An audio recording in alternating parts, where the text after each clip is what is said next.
Duduk rapi. Siap. Teman-teman, sebelum kita belajar, mari kita berdoa. Dimulai. Bismillahirrahmanirrahim. Sebelum ibu absen, lihat dulu kiri kanan, pojokan di dalam laci kalian ada sampah nggak? Kalau ada sampah boleh dibuang dulu. Ada, boleh dibuang. Bersih. Oke, terima kasih ya. Karena seperti yang ibu bilang bahwa tempat yang bersih itu adalah tempat yang nyaman untuk kita belajar. Hari ini siapa yang tidak masuk nih? Masuk semua? Masuk. Oke, alhamdulillah ya. Kalian ternyata semangat belajarnya luar biasa. Nah, sebelum ibu lanjut nih, ada berapa alinea di dalam pembukaan undang-undang dasar? 4 alinea, Bu. Ada 4 alinea. Oke, 4 alinea ya. Selanjutnya, apa makna dari alinea keempat? Dia tidak melindungi segenap bangsa Indonesia dan seluruh tumpah darah Indonesia, mewajibkan kesejahteraan hidup dan dikebaikan kehidupan bangsa. Masih ada lagi nggak tambahan? Oke, silakan dilanjut. Untuk melaksanakan ketertiban dunia yang baik dan layak abadi dan keadilan sosial. Oke, nah itu adalah kita belajar tentang kedudukan dan fungsi Undang-Undang Dasar Negara Republik Indonesia tahun 1941. Selanjutnya, di sini kita akan melihat bahwa Undang-Undang Dasar Negara Republik Indonesia tahun 1945 adalah hukum dasar yang tertulis yang mengatur seluruh kehidupan bangsa Indonesia. Pembukaan Undang-Undang Negara Republik Indonesia tahun 1945 itu menyatakan cita-cita Indonesia sebagai negara yang merdeka, berdaulat, adil dan makmur. Bisa dibaca, kelihatan sampai yang belakang. Kelihatan ya?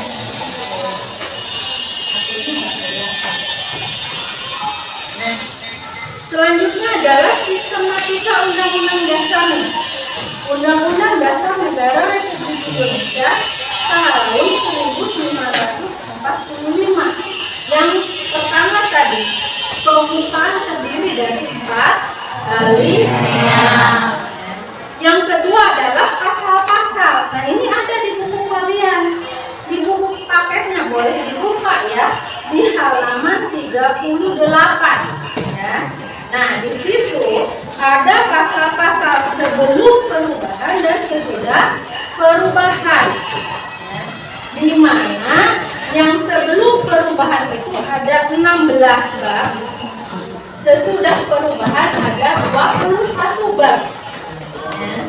Selanjutnya, sebelum diubah terdiri dari 37 pasal. Ya. Setelah diubah menjadi 73 pasal. Ya. Nah, selanjutnya sebelum diubah itu ada 49 ayat dan setelah diubah ada 170 ayat. Mungkin nanti ini akan kalian pelajari lebih dalam lagi di kelas 9 ya. Selanjutnya, sebelum diubah ini terdiri dari 4 pasal aturan peralihan, setelah diubah menjadi 3 pasal aturan peralihan dan 2 ayat aturan tambahan berubah menjadi 2 pasal tambahan. Ada ya di bukunya ya, jadi catatan apa paket kalian. Nah, ini tentang sistematika Undang-Undang Dasar Negara Republik Indonesia tahun 1945. Nah, selanjutnya adalah Undang-Undang Dasar Negara Republik Indonesia 1945 ini memiliki 4 sifat. Yang pertama sifatnya tertulis dan memiliki rumusan yang jelas. Boleh kalian lihat di bukunya, ada di halaman 29. Ya, ada. Nah, maaf, 39 setelah 38, 39 masih di situ ya. Nah, selanjutnya di sini yang pertama tertulis dan memiliki rumusan yang jelas. Maksudnya apa sih? Nah, Undang-Undang Negara Republik Indonesia tahun 1945 ini adalah hukum yang positif, mengikat bagi siapa? Bagi pemerintah sebagai penyelenggara, juga kepada setiap warga negara Indonesia. Selanjutnya singkat dan supel, ya, singkat dan supel. Di sini Undang-Undang Dasar Negara Republik Indonesia 1945 ini memuat aturan pokok yang dapat dikembangkan sesuai perubahan zaman dan memuat hak asasi manusia.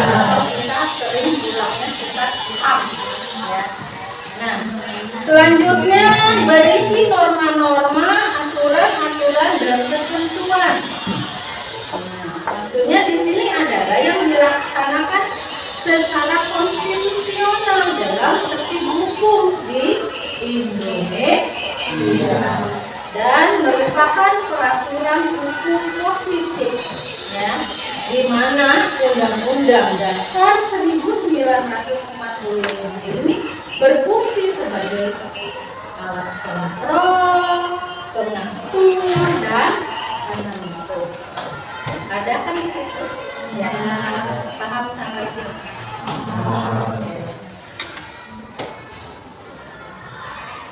Kita lihat selanjutnya adalah asas dalam Undang-Undang Dasar Negara Republik Indonesia tahun 1945. Yang pertama adalah asas kedaulatan rakyat. Ini termasuk tambahan yang dimasukkan, ya. Asas ini menegaskan bahwa kekuasaan tertinggi itu ada di tangan rakyat, ya, di mana rakyat memiliki hak untuk berpartisipasi dalam membuat kebijakan. Ini, ya, tentu saja seperti contohnya apa, melalui pemilihan umum. Ini kita sebentar lagi 2024, ya, akan ada yang namanya pemilihan umum. Selanjutnya adalah asas negara kesatuan, di mana negara kesatuan ini menegaskan bahwa negara Indonesia itu negara yang terdiri dari satu kesatuan yang tidak bisa dibagi-bagi, ya. Yang artinya wilayah Indonesia ini tidak bisa dipisahkan atau tidak bisa memisahkan diri dari negara kesatuan Republik Indonesia. Selanjutnya asas ketuhanan yang Maha Esa, di mana di sini bahwa negara kita ini mengakui keberadaan Tuhan, tapi negara kita juga mengakui tentang keberagaman beragama, ya, di mana asas ini menegaskan bahwa negara Indonesia menghormati dan melindungi keberagaman, ya, beragama. Ini tentang asas ketuhanan yang Maha Esa. Selanjutnya asas keadilan sosial, di mana di sini asas ini menekankan pentingnya menciptakan masyarakat yang adil dan merata. Nah, makanya disebut dengan keadilan sosial, ya. Negara ini bertanggung jawab untuk mengurangi kesenjangan sosial dan ekonomi. Selanjutnya peraturan persatuan Indonesia. ini adalah Asas Persatuan Indonesia, bahwa asas ini menegaskan pentingnya menjaga persatuan dan kesatuan bangsa.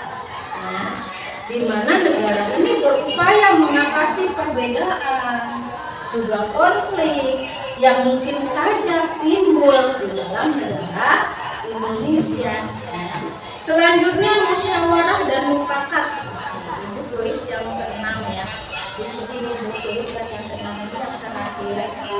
Musyawarah dan mufakat ini menekankan pentingnya mengambil keputusan melalui musyawarah dan mufakat. Misalkan di dalam kelas ya, kita kan selalu ada yang mesti kita bicarakan. Misalkan tentang apa? Kalau di kelas yang harus kita bicarakan melalui musyawarah, bisa kalian kan punya ini nih apa yang disebut dengan uang apa kas, itu kan harus melalui kesepakatan kalian, benar nggak? Hari dalam satu minggu itu hari apa dan berapa uangnya, kan itu nilai uangnya harus dikumpulkan, dan uang kas ini nanti untuk apa kan gitu ya, berdasarkan kesepakatan. Dan contoh salah satu dalam kehidupan kita nih. Selanjutnya di sini adalah fungsi Undang-Undang Dasar Negara Republik Indonesia 1945 dalam sistem hukum nasional. Yang pertama di sini ada fungsi normatif, di mana Undang-Undang Negara Republik Indonesia 1945 mengatur hak dan kewajiban semua warga negara serta menjadi dasar hukum bagi seluruh peraturan perundang-undangan di Indonesia. Yang kedua, fungsi sakral yang diambil oleh Undang-Undang Negara Dasar Negara Republik Indonesia tahun 1945 ini memiliki kedudukan yang tinggi dan dianggap sebagai lambang kedaulatan rakyat Indonesia. Ketiga, fungsi stabilisator, di mana Undang-Undang Dasar Negara Republik Indonesia 1945 menjadi landasan bagi ketahanan sistem hukum nasional dalam menghadapi perubahan dan tantangan. Selanjutnya, kedudukan Undang-Undang Dasar 1945 dalam konstitusi negara yang pertama tertulis, di mana Undang-Undang Dasar Negara Republik Indonesia 1945 merupakan konstitusi tertulis yang mengatur semua aspek kehidupan bernegara atau negara. Selanjutnya amandemen. Nah, yang tadi sudah Ibu bahas tentang pasal-pasal itu kan ada yang sudah di amandemen dan sebelum di amandemen. Nah, dan Undang-Undang Dasar Negara Republik Indonesia tahun 1945 itu bisa diubah sesuai dengan perkembangan zaman dan kebutuhan masyarakat. Selanjutnya supremasi, di mana Undang-Undang Dasar Negara Republik Indonesia tahun 1945 ada di dalam peraturan perundang-undangan di Indonesia. Nah, di sini ya, penutupnya adalah mari kita bersama-sama menjaga dan menghormati Undang-Undang Dasar Negara Republik Indonesia tahun 1945 sebagai landasan negara yang teguh dan kokoh. Sampai sini ya, bisa dipahami. Nah, ini yang di depan ini akan menjadi ketua kelompok kalian, ya, di mana Ibu akan memberikan sebuah amplop kepada teman kalian yang ada nomornya, tapi jangan dibuka dulu ya. Terus,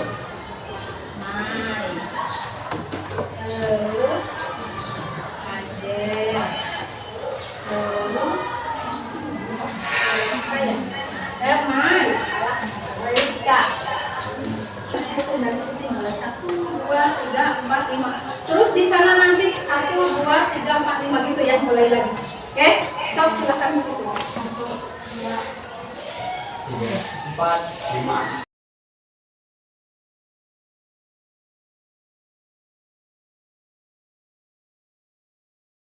Sudah sesuai kelompoknya dulu.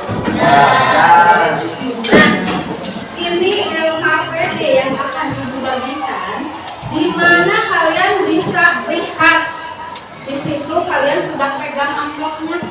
Amplopnya ada kartu. Ya, lihat dulu ke depan. Nah, di sini ibu sudah bikin kotak kartu, di mana apa yang kalian pegang di dalam amplop itu adalah jawaban.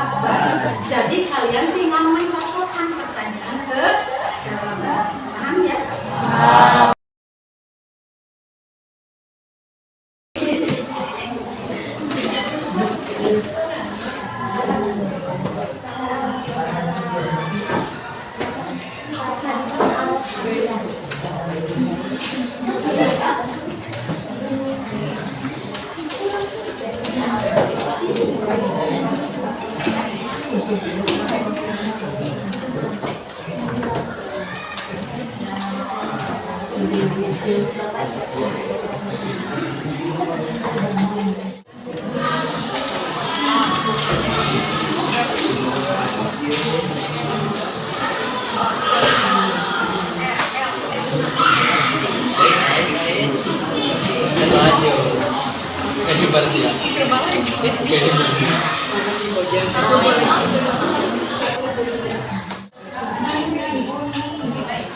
Kelompok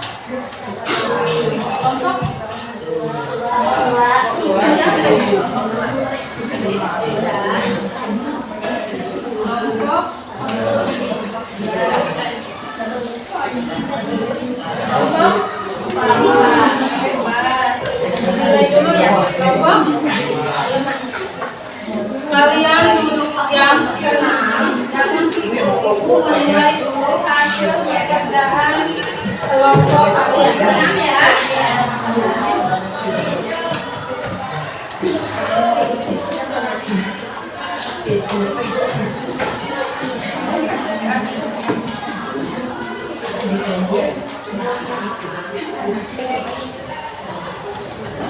Luar biasa. Ternyata nilainya semuanya benar.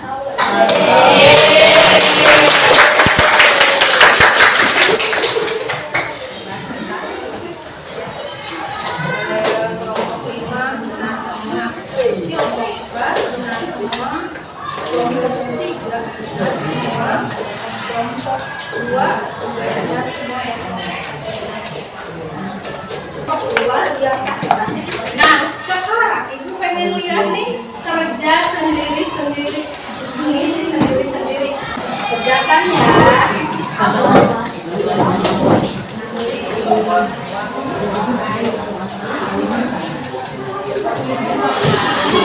Yang lumayan sendiri ya.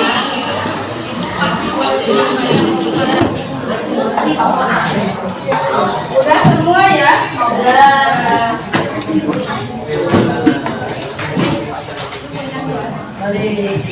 Kita menyimpulkan mulai dari kelompok 1. Silakan.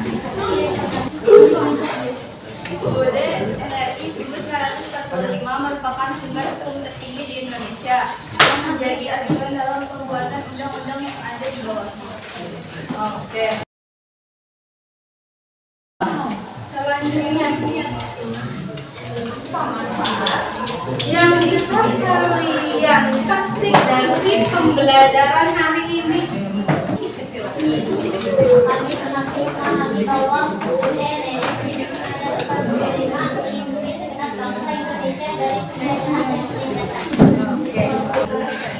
Silahkan kalian mulai kembali. Saksikan ya seperti semua. Tapi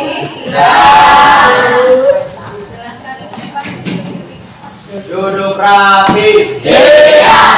Teman-teman, sebelum kita pulang kita berdoa dimulai. Bismillahirrahmanirrahim. Salam Wassalamualaikum warahmatullahi